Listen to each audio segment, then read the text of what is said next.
It's already clear entrepreneurs drive real progress because they have to care about provable market value. But in spite of that, the power hungry will still claim to know better than the consumer.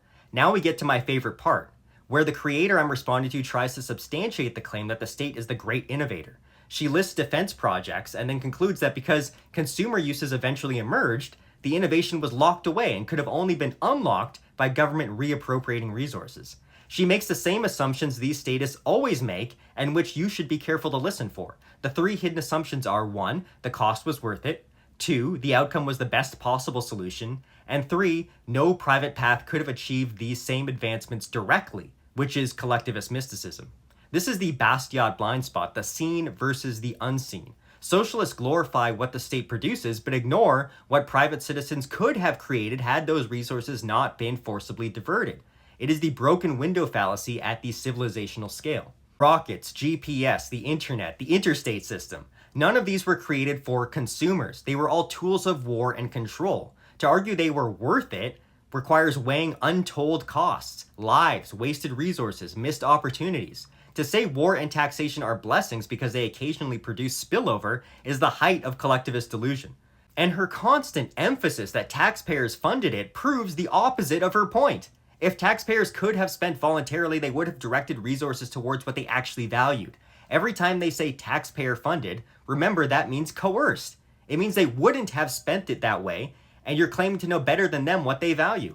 Coercion does not create innovation, it merely redirects it into politically favored projects.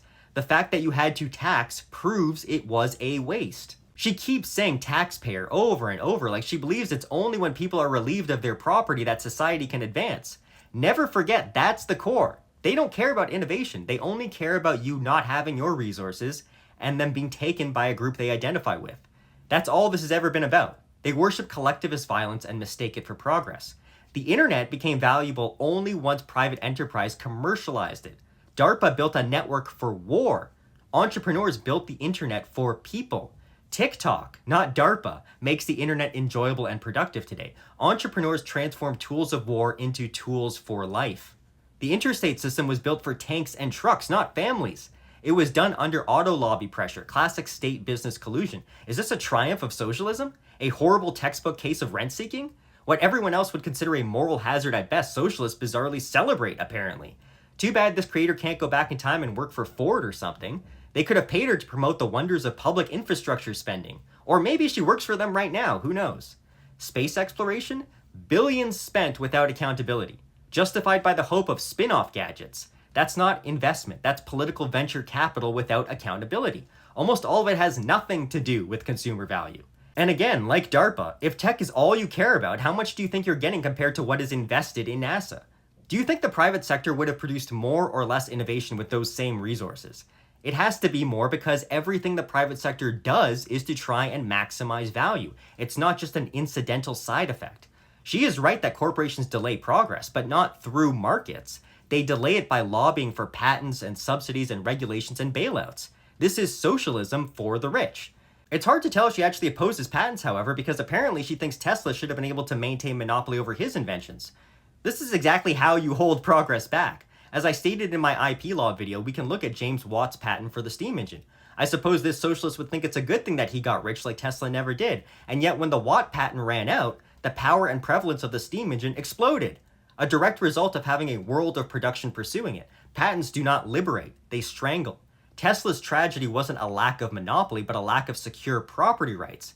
And it is in the interest of the world that no one controls ideas. She calls herself an anti-capitalist, yet wants state-enforced ownership of ideas? An extreme pro-corporate position? Apparently leftism includes lobbying for patent lawyers. Does she also think Elon Musk should be able to control the payment tech behind PayPal, or the vertical landing tech of his rockets? Or should those ideas be open to all innovators to use? And she even points out Musk's lack of a Mars mission. Do you want Elon to get public money and waste it going to Mars, or not? Would it be alright to waste billions on Mars as long as it's all public spending?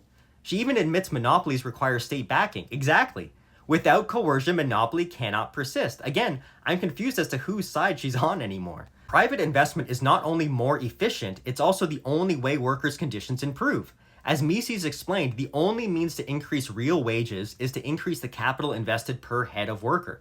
That's why child labor disappeared, not because of laws, but because more capital accumulation made labor worth more, which meant families became wealthy enough to send kids to school instead of to the mines. And her China point is pure comedy. Yes, China allows a certain amount of capitalist activity, exactly. Communists have to borrow capitalism just to survive. The state lives parasitically off the productivity markets generate. Without markets, there's nothing to tax. She's admitting that capitalism is what happens when you simply allow people to live. Then, of course, Scandinavia. Always Scandinavia. But as I've shown in other videos, they are among the freest economies on earth in terms of trade and ease of business. No national minimum wages, strong property rights. Their welfare states only exist because their markets generate enough wealth to tax. As Hayek warned, welfare states can only ride on capitalism's productivity. If the market disappears, so does welfare. To claim they are outperforming by looking at state spending is anti-economics. Value is subjective and ordinal. You simply cannot point at a government project and declare it progress without reference to the trade-offs. If the state spends $1 trillion digging holes and fills them back in, GDP says growth, but reality says waste. Our schools do not teach capitalist absolutism. They teach statism disguised as civics. GDP itself is Keynesian propaganda. It counts government spending as growth. It's not free market ideology. It's the exact statist bias this creator is parroting. You never learn about self-ownership in school, and you never learn the Austrian business cycle either. The problem is, innovation means creating more for less, and we know what more is through prices. Progress is not how many new gadgets a government commissions. Progress is when entrepreneurs find ever better ways to align production with consumer preferences. Without prices, profit, and loss, there is no way to know we are advancing or regressing. This is why public transportation is a joke. It assumes progress is whatever politicians subsidize, rather than what consumers choose. Progress according to who? Certainly not the consumer. I wonder if people just bought electric cars on their own free will, if she would still consider it progress, because she's ignoring progress in the voluntary sector altogether. She doesn't even attempt a comparison. She just begs the question by equating whatever public spending happened to produce with objective, efficient progress. Like I said, collective mysticism. And quantitative easing. She ends by praising the very disease as if it were the cure. Artificially cheap credit creates malinvestment by fooling entrepreneurs into believing real savings exist when they don't. The Austrian business cycle explains every crash of the last century. Printing money is like treating a hangover with more alcohol and then claiming it's the only thing that works. It doesn't work at all. It is precisely because the state manages interest rates that we have economic crises. And when they print, it's not them preventing collapse. It's them preventing the market correction that would restore the market to working for the consumer instead of for the national agenda. A market correction is not a collapse. How can you keep harping on about how it's the taxpayer paying for things and then also claim everything starts with the state and that the market is the parasite? This makes no sense at all. This is just so stupid.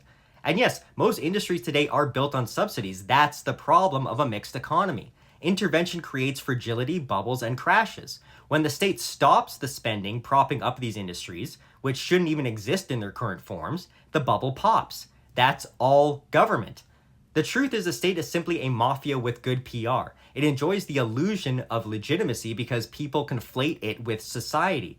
But the state is not society. The market is society.